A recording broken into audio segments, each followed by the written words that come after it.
Hello, how are you guys doing? Welcome back to Rule of Two Review. So in today's quick topic, I actually wanted to continue the kind of conversation that we've been having over the last couple of days and with the two most recent videos that I put up. I'm sure you guys are familiar with and have watched those videos.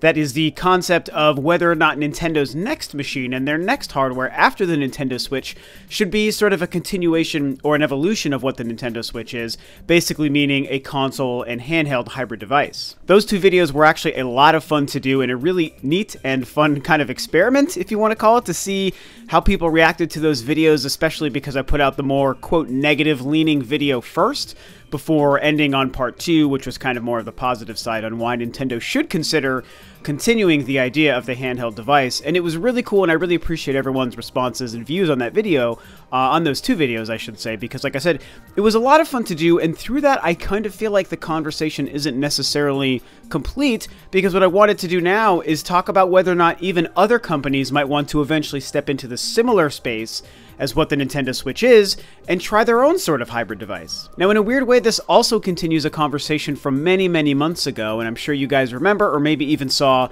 the video that I made. It was definitely one of my most viewed videos I've ever made, about when these rumors of Sony possibly looking into making some sort of Switch-like clone were sort of circulating the internet, and there was a presentation Sony was going to be holding, and there were talks about whether or not Sony was going to reveal that, because apparently behind the scenes, they had been testing that tech and paying attention to what Nintendo were doing. And of course, Sony even went back with the PS4 and the PlayStation Vita and had those kind of working on a remote play sort of thing. And so there was a conversation that a lot of people were having, myself included, about whether or not it would make sense for Sony to want to do that and if they should. And so what we're doing again today, in continuing both that conversation and the one from my previous two videos, is discussing if it would ever make sense for Sony or Microsoft to want to try to do the same thing, or if we'll ever see them or any other company try to step into the same space as the Nintendo Switch. And that's the tricky thing, is right now, what's so cool about the Switch, one of the many cool things about it, of course, is the fact that it is the only device, especially by a main home console player, that does what it does, that really accomplishes merging the home console AAA gaming experience with the handheld portable experience. It's a remarkable achievement, and it's like, on the surface, it's so simple. On paper, it's such an obvious and easy thing that just makes so sense and sounds so perfect, but until Nintendo showed it to us and then delivered it to us and executed on it perfectly, I don't think a lot of us ever expected that it could ever actually work or be successful the way it's been successful. And so inevitably, what happens when something brand new is successful? Well, usually other people and companies and players in that industry want to try to emulate the same success, and they want to try to emulate the same experience, and in this case, the same piece of hardware. So it almost would be crazy to think that eventually, whether it's next generation or 20 or 30 years down the road, whatever the case may be, it would be silly to think that eventually someone else isn't going to want to try to do the same thing. I mean, this could be, it's very possible that the Switch itself could be disruptive in a way we've seen controller innovations from Nintendo be in the past, or gameplay innovations from them and other companies be in the past. I mean, when Nintendo first introduced the analog stick on the Nintendo 64 controller, it was the weirdest, most confusing and awkward and ugly looking thing we'd ever seen, and people joked about it and made fun of it. I can tell you, I was 15 at the time that it was getting ready to launch. I was old enough to remember what the, you know, the teenager and young gamer conversation was like, and it was like, okay, the system might be neat, but what is this dumb controller? What is that weird little joystick thing? It didn't make sense, and we all thought it was like the goofiest looking thing. Fast forward to today, and it is easily the most important, in my opinion, the most important video game, hardware, and controller innovation of all time. To me, it absolutely lives and dies on the analog stick that Nintendo created and introduced. And the whole idea I'm presenting here is, before that, no one would have ever thought about it.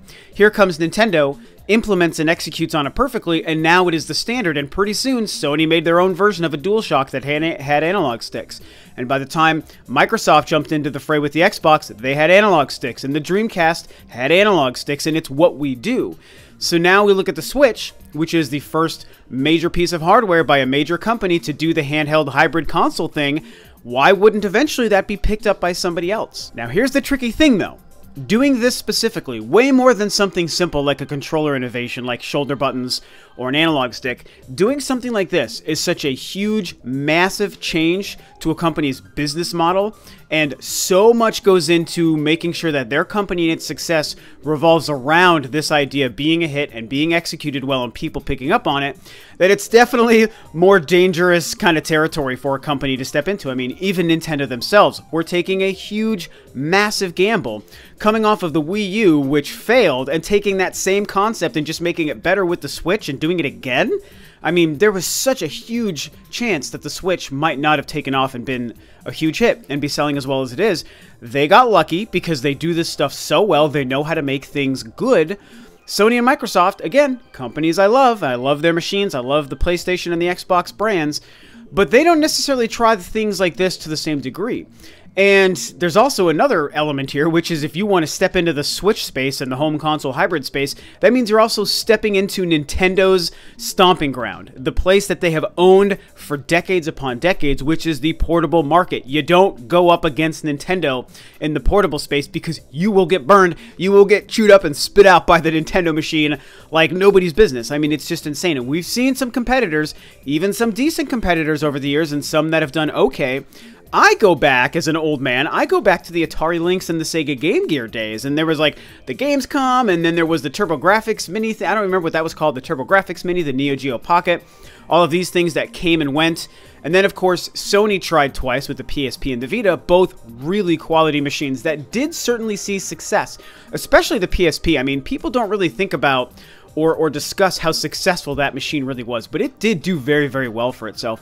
The Vita, not as much, but still has done okay, and it's even still kind of flourishing in Japan to this day.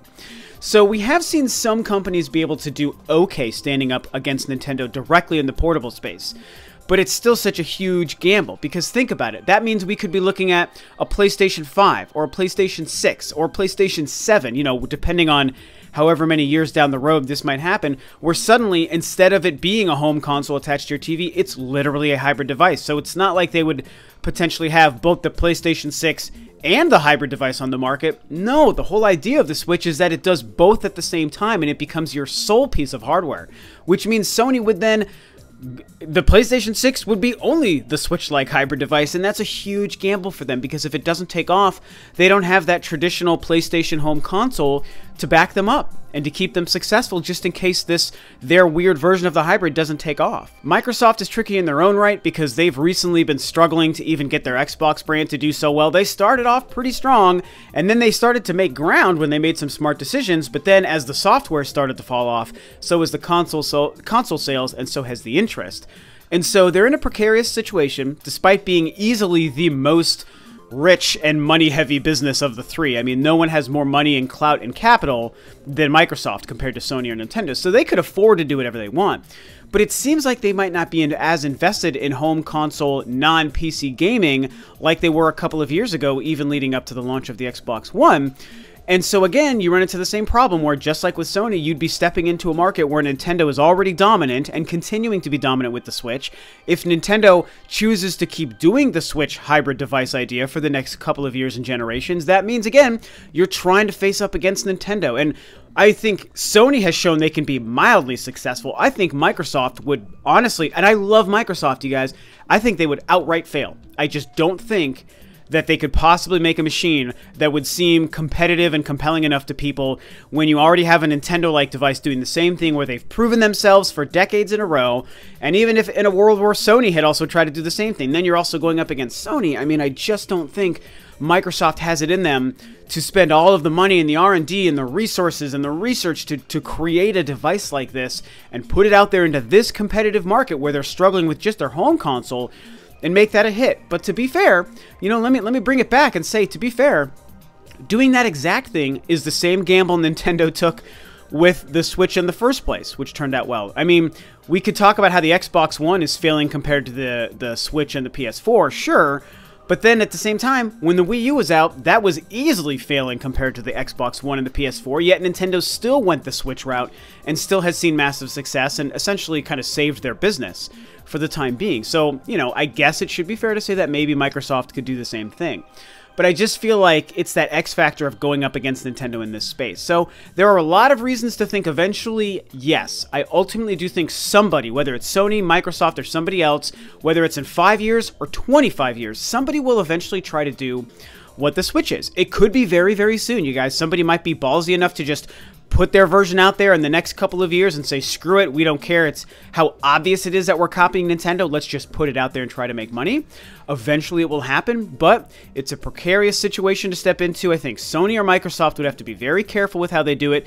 It's a huge gamble and a huge risk to compromise their successful home console only machines in favor of a Switch-like device to try to compete against the Switch, which again, as we all know, is so insanely stoppable in terms of sales and success. So, I don't know. It'll be interesting to see what happens over the course of the next few years or the next few generations. Will we see Sony or Microsoft try to make a hybrid device like Nintendo has? Or do we think that maybe they don't want to go anywhere near that, let Nintendo own that business, and they're just going to fight their own fights against each other down the road, and it'll just kind of continue that way forever? Let me know what you guys think. I think it's an interesting idea and concept, and I'm curious where everyone's going to fall on this topic. So I think that's going to be it for me today, guys. So thanks as always for tuning in. This is Rob of Rule of Two Review, and I will catch you next time on another video.